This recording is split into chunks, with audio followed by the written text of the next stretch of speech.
Hi friends, इन दिनों में ITRU बहुत चर्चे में है।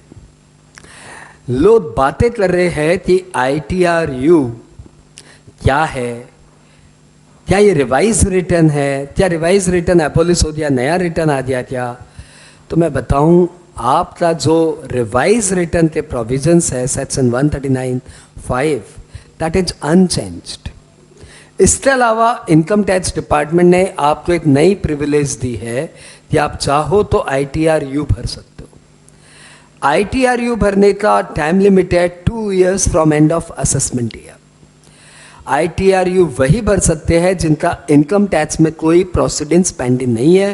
तो यदि आपका 143(3) स्क्रूटनी चल रहा है, आप ITRU अभी नहीं भर सकते। यदि आपका 147 चल रहा है, आप ITRU नहीं भर सकते। यदि आपके अगेंस्ट में सर्च सीजर चल रहा है तो आप ITRU नहीं भर सकते।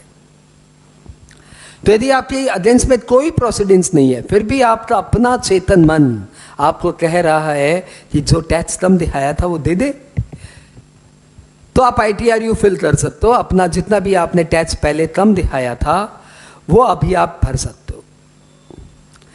तो एक तो आपका टैक्स देना हो जाएगा, हम आपसे उसमें इंटरेस्ट लेंगे जो नॉर्मल इंटरेस्ट लेते वो, प्लस हम आपसे एक एडिशनल इंटरेस्ट लेंगे।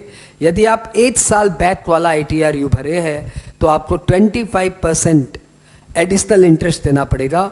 और यदि आप 2 साल बैक वाला, मैक्सिमम 2 साल ही तो बैक भर सकते हैं, तो यदि आप 2 साल पुराना वाला रिटर्न ITRU फिल कर रहे हो तो आपको पर एडिशनल 50% इंटरेस्ट लगेगा। तो इस बात को ध्यान रखते हुए ITRU के बारे में सोचिएगा। आप ITRU में इनकम कम नहीं दिखा सकते, लॉसेस ज्यादा नहीं दिखा सकते, किसी भी हाल पे आपकी टैक्स लायबिलिटी कम नहीं हो सकती, सिर्फ बढ़ सकती है। बात क्लियर? ओके। दूसरी बात यह है कि ITRU एक फाइनेंशियल ईयर के लिए एक ही बार भरा जा सकता है। तो यदि आपकी कुछ ओरिजिनल रिटर्न में ITRU में मिस्टेक रह गई तो फिर वो रिवाइज नहीं हो पाएगी।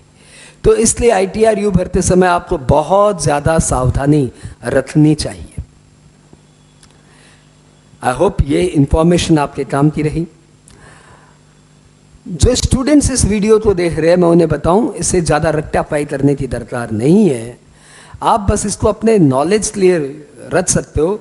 एग्जाम पॉइंट ऑफ व्यू से कमिंग एग्जाम्स में ये बहुत ज़्यादा वाइटल नहीं है। ये शॉर्ट वीडियो था just for your knowledge what is ITRU।